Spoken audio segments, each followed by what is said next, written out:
So are we live yet? I don't know. So yeah. Let me see. Yeah, I think we are live now. Yeah, we are live. So everyone, welcome back to the VR show. The show discusses all the major football leagues in detail. Today we are not going to do anything. Yeah, why can you hear my own voice? I'll mute this. So just let me set the thumbnail before we begin. Okay, the thumbnail is almost set. Edit title and description. Just let me do that and then we'll start. So we'll discuss a lot of stuff today. I thought we'll start a live stream of every ISL game or to probably discuss, about the game and have some guests come over and speak about the game basically. Nothing very extraordinary, just maybe about the game, what's going to happen or what has happened, and maybe make forceful dissections of any mistakes or any good things that has happened in the game. So we'll begin with the ISL. So the ISL second game of the season 7 is Northeast United versus Mumbai City. I think you can hear the voice at the back. If that is the case, I may get a copyright. I'm not sure. I'm watching multiple games at the same time, so I'll just be doing. I thought I'll do it after after the game is over, but I have some work, so I'll bring it now before we wrap it up in some time. So we are 38 minutes into the second game of the ISL. Northeast United vs Mumbai City. The score is 0-0. It's being held in Tilak Maidan. We have new manager Gerard Noose, who is the manager of Northeast United, who has been extremely experienced in terms of where all he has managed. And also, just to plug it in, we also have an interview with him on our channel. So if you want, you can go ahead and see. I'll just try to see if I can show you that. Just 1 second. Gerard knows the VR show. Okay, yeah. So this is the interview. I'll just show it, and you all can, I'll just plug it in. Share screen. Okay, share this. Okay, I don't want to share everything. So I think you can see this. So we have an interview here. You can, Northeast United fans can go ahead and even probably listen to it over there. And here is what Gerard has to say. I know what someone has sent in a message, but it's redacted. Prem Chandra. Okay, fine. I don't know whether you can see. Can you see what's happening here? Okay, fine. So Jared has been very, very, yeah, I think you can see. I'll stop it.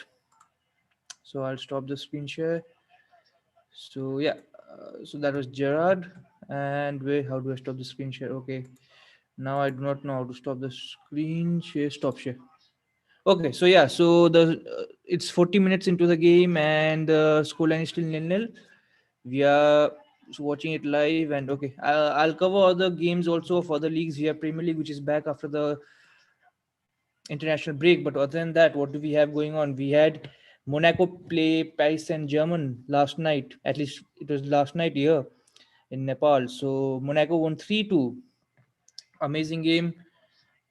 Paris Saint Germain were leading by 2 goals. Former Monaco player Kylian Mbappe scored both the goals in the first half, scoring the 24th minute, and then doubling the scoreline for Paris Saint Germain also, and also double score bagging a brace for himself basically in the 36th minute when he converted a penalty. Amazing for Kylian Mbappe, who who probably is the next big thing, in among the current players. And in this season, in 7 appearances in League One, he has scored 9 goals and assisted 4 times. He has 5.13 shots per 90. That's not bad. That is what he kind of equaled last season, where he had 5.20, which was an upgrade to the 2018-2019 season, where he had 4.82. So on his current statistics, he's going to break what his best scoring rate, that was 33 goals and 7 assists in the 2018-19 season. Although last year he was on course probably to beat it, but he could not beat it because Ligue 1 was suspended after because of the pandemic. So yeah, so his expected goals is 7.21. So he's performing slightly overhead, but yeah, like that's not all huge margin, and Mbappe usually gets that numbers. So amazing. Mbappe has been playing amazing, but we have to give credit where it's due. And okay, what's happening in the ISL? Is that a penalty? Okay, it's a red card. Who has gotten a red card? It looks like it's Mumbai City. Okay, I don't know who is it. Who is it? Who is it? Okay, let me see who's the. Okay, so I'll just cover up this before we get the news for the Mumbai City game. Who has gotten a red card? Is Amir Zahu? Okay, that's a bad tackle. It's a straight feet was up on Kamara. I just need to see who's it. Oh, it's yeah. I mean, it's a red card. Okay, so I'll just say you who it is. It's a direct red card, so probably he'll miss 3 games. And yeah, so talking of Monaco, Kevin Volland scored the first of the comeback. He scored in the 51st minute. That was after the break. Then Kevin Volland equalized the game in the 64th minute when he scored again. Then Cesc Fabregas converted from the penalty in the 83rd minute to put Monaco in the lead. In the process of converting a penalty, Adu Diallo also received the red for PSG, and yeah, I mean that was amazing. Like in terms of a game to watch, and probably I think Mbappe was like mocked because he celebrated and then it came back to haunt him. Like in the second half.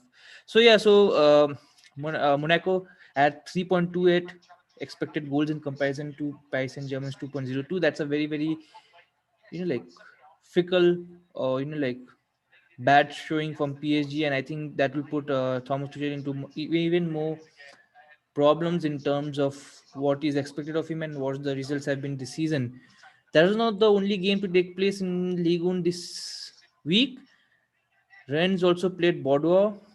Rennes lost 1-0 to Bordeaux, although Rennes had 1.95 expected goals in comparison to Bordeaux's 0.31. So you can see like how Bordeaux kind of like stole the game basically. Like Rennes at least deserved some point. At least even if it was a draw, it would be hard done by, but at least you could understand 1 point. But Bordeaux got all the 3 points, and a familiar name. I think many of you all would be aware of him. Hatim Ben Arfa had scored the only goal of the game 30, in the 36th minute. I think this was his first start, and he scored the first goal and of his Bordeaux career, and then he took them up.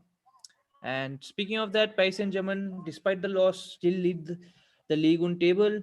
They have played 11, won 8, drawn 0, lost 3, goal scored 28, and goal against 6. They have 24 points. They are slightly underperforming in terms of, yeah, it was Zahu who got a red card, direct red card for Mumbai City. Amazing player. He had been playing good in the first half, but the tackle was dangerous on Kamara. So, yeah, coming back to Ligue 1, PSG have 24 points. They're underperforming in terms of or unlucky in terms of expected goals, and even like expected points is almost same. And like they have scored 28 and the expected goals is 29.15. That's not a huge margin, but yeah, you can say they're a little bit unlucky. One game could probably, if they would win one game by one goal, it would probably make a huge swing in terms of points, like 3 points and nil point. Okay, and then Monaco are second in the table. They have played 11, won 6, drawn 2, lost 3, goals 20 against 16. That's a lot of goals that they have conceded. And they have 20 points. So they have 4 points adrift of league leaders PSG. Lille are third with 19 points, but they have played a game less, so they can jump to the second spot. Not only them, Marseille are in fourth. They have 18 points and they have played 9 games, so they have played 2 games less. So probably, if can they lead? Wait, 22. No, probably they cannot lead. They'll probably be in same points if they win the remaining games against whoever they have. It'll be in same points as league leaders Paris Saint-Germain. Nonetheless, Paris Saint-Germain generally they produce a 9 to 10 point lead by this stage of the season, and this season probably is in respect to the previous Ligue 1 seasons is more open. And we'll move on from Ligue 1 to La Liga, where Osasuna played Huesca, and it was a 1-1 draw. And even the expected goals, like kind of showed similar results: 0.88 for Osasuna to 0.81 for Huesca. So Sandro Ramirez, former Everton and Barcelona striker, opened the scoring in the 4th minute for Huesca before David Garcia equalized in the 67th minute. It was a 1-1 draw, and nothing else to inform you of significance that happened in the game. You can watch La Liga, at least in the Indian subcontinent, on Facebook Live. I don't know about other places.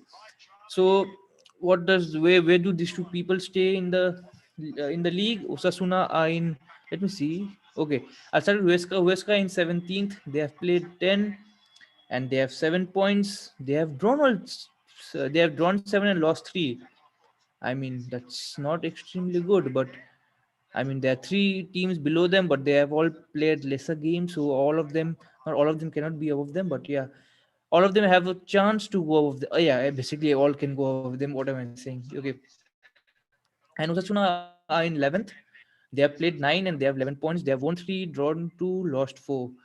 So what do we have this today? We have Levante versus Elche, which should start in 18:45 Nepal time, and then Villarreal versus Real Madrid, and then Sevilla versus Celta Vigo to round off the not round off actually. We have one more game later today that is at 1:45 a.m. early morning tomorrow, and it's Atletico Madrid versus Barcelona, and Luis Suarez has been declared injured. I think he won't be taking part in the game, so that's a big blow for Atletico Madrid. And yeah, what else? What else? So we'll move on from La Liga to Premier League, where Newcastle versus Chelsea was the first game of the game week, and Newcastle United lost by 2 goals to nil. It was a very dominant display by Chelsea, at least in terms of statistics. Federico Fernandez opened the scoring by scoring an own goal in the 9th minute, and Tammy Abraham scored in the 64th minute to make it 2-0. And nothing else of significance. Hakim Ziyech performed well in today's game. And in terms of expected goals, Chelsea had 1.82 expected goals in comparison to Newcastle 0.37.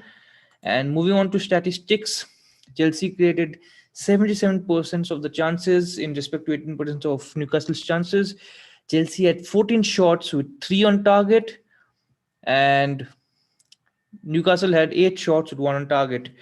So Chelsea had allowed 7.29 passes per defensive action in the opposition half, in comparison to Newcastle, who allowed 29.53 passes per defensive action. So that's not a very very good statistics to have in your bag. And today, what do we have in terms of Premier League? We have Aston Villa versus Brighton, which should have started. Yeah, I think it'll start soon in maybe exactly 7 minutes, and then we have Burnley versus Crystal Palace, Fulham versus Everton, Liverpool versus Leicester, Manchester United versus West Brom, Wolverhampton versus Southampton, and Tottenham versus Man City. All today, with all the games other than Tottenham versus Man City starting in the next 6 minutes. In the next 6 minutes, that the games will start. Tottenham versus City is at 23:15 today, and the game week is rounded off by Sheffield United versus West Ham tomorrow, Sunday, November 22, 2020, 1945, and Leeds versus Arsenal at 22:15 on 22nd November 2020. So Chelsea are top of the table with the win. They have played 9 games, won 5, drawn 3, lost 1, goals scored 22, goals against 10. They have tightened up at the back, and I think it's been a while since they have conceded goals. And they have 18 points, so they have got some like momentum going on. Especially, I think I don't remember the last time Chelsea played bad, or not played bad, at least when they lost. It was quite a while back. So Leicester and Tottenham and Liverpool all have the chance to leapfrog Chelsea. Not only them, even Southampton, Aston Villa, like basically Chelsea can be sixth come the end of the evening. With all the teams placed from second to sixth all having a chance to leapfrog them in terms of the games available. And probably I think Leicester versus Liverpool can't leave only one. No, basically, yeah, only one can leapfrog, right? Yeah, only one team can leapfrog as both of them. Yeah, so basically Chelsea will be around fifth, or will be in top four come the end of the evening, whatever happens. So what else do we have today? Nothing important. So the first half of the Northeast United versus Mumbai City has come to a conclusion, and it's a nil-nil till the halftime. The game is being played at Tilak Maidan, which is one of the venues for the ISL. And what's happening? Ahmed Zahu receives a red card in the 43rd minute. It will be a blow to Sergio Lobera's team because he's one of the most instrumental player for the team. In the halftime, whatever has been played till now, Mumbai City have taken 6 shots and they have 73% possession in comparison to Norwich United's 27%. Mumbai City have 7 fouls in comparison to Northeast United's 5 fouls, and 5 corners in comparison to Northeast United's one. So, of what I have watched of today's game and in comparison to yesterday, it has been more lively in comparison to what Kerala versus ATK Mohun Bagan was happening yesterday. So, I think the games will improve as you go on because of maybe we are playing after a long time, first of all, and secondly, because it's just like taxing for the players to come back after such a it's emotionally draining because you have been kind of locked up. Even they have been recently being in quarantine, before starting the game. So yeah, this was, I think, all that I had to cover. I don't think I'll come back after the game is over. I think this is it for today. I'll be coming back tomorrow though with Goa versus Bengaluru FC. Talking of Goa versus Bengaluru FC, we also have spoken to the Goa manager and the Bengaluru FC manager. Bengaluru FC manager Carl Squadrat, you can find his interview. It was quite a long back, and even the Goa manager, the Goa new manager, you can find my interview with him. This is amazing guy, amazing guy. Like what he has done, or what actually basically what the task ahead of him is very big because Goa has had an exodus of players, especially to Mumbai, and Juan Ferrando kind of has a huge task front of him. But everyone is hoping that he'll do well. Also, they have signed a new strategic partnership with Red Bull RB, not Red Bull, Racing Ball Sport Leipzig. So I don't know what the strategic means. Probably they have already discussed it. I probably don't know what's happening in that partnership. We will probably get to know more as the season goes ahead or as years go ahead. I think it's a 3-year partnership with no finances involved. It will be more of, I think, coaching and probably player exchange and also like yeah, it's quite good. I mean, like, it's a good thing to see. And then we have Odisha versus Hyderabad on Monday, with Jamshedpur versus Chennai FC on Tuesday, which will round up the first week of the ISL season 7. Only team not playing this week is East Bengal, who will open their season next week with the big Kolkata derby when East Bengal play ATK Mohun Bagan. So yeah, so I'll wrap it up from there. Anything else do I have to say? I'll just see Bundesliga. Do I have covered Bundesliga? Should I cover Bundesliga? I'll just see what's happening in Bundesliga. If there's anything to cover, I'll cover. Yeah, some games are being live. Bayern Munich versus Werder Bremen. It's nil-nil at 29 minutes. Armenia versus Leverkusen, which is Leverkusen is winning 1-0 with Leon Bailey scoring in the 27th minute, and Mönchengladbach is winning 1-0 against Augsburg, scoring in the 29th minute with Florian Neuhaus scoring in the 5th minute. Sorry, that is the 29th minute at Florian Neuhaus scoring in the 5th minute. Hoffenheim are trailing by 2-1 against VfB Stuttgart.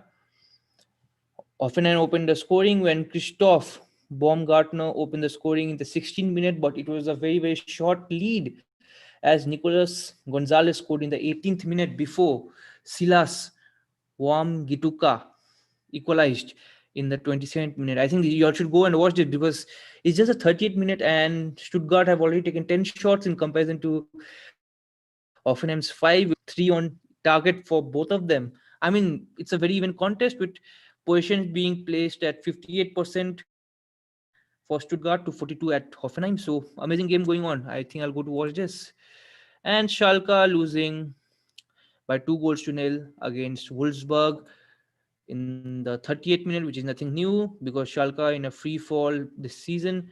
Wout Weghorst scoring the 3rd minute with Xaver Sklagar scoring the 24th minute. Wolfsburg have 12 shots with 6 on target already. This can be a huge scoreline with 64% possession. Like away team. Oh, this is going to be probably a thrashing. And Eintracht Frankfurt will play RB Leipzig later this evening at 23:15, which will be the game which will wrap up the Bundesliga for today. Also, I'll just cover, I think, Serie A. We have Crotone playing against Lazio. It's half time over there.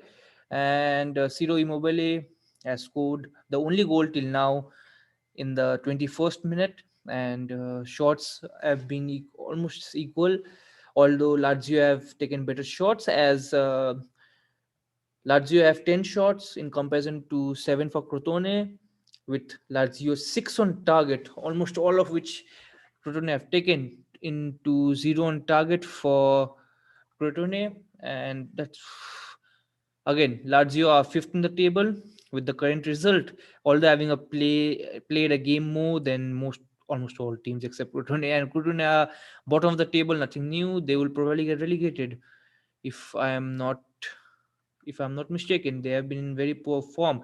So I think, yeah, so I think that is it for today, and we'll wrap it up. And till tomorrow, I think we have an interview coming up. Today also I've put up some videos. You can go watch that. You can go watch interviews related to ISL because ISL is going on and you have a lot of places to watch. And probably I think I'll end it up in that. So till the next time, till tomorrow basically, where I'll release a video and an interview. So two videos. Enjoy the games today.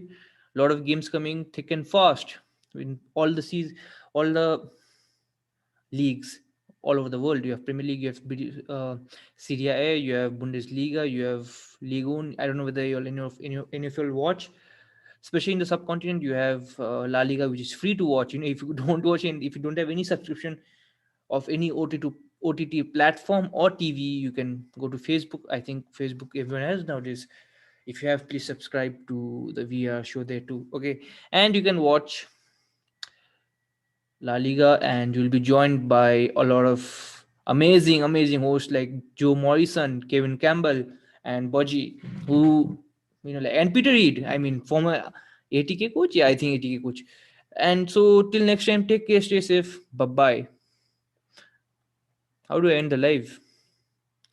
Okay, I need to end live. Just 1 second.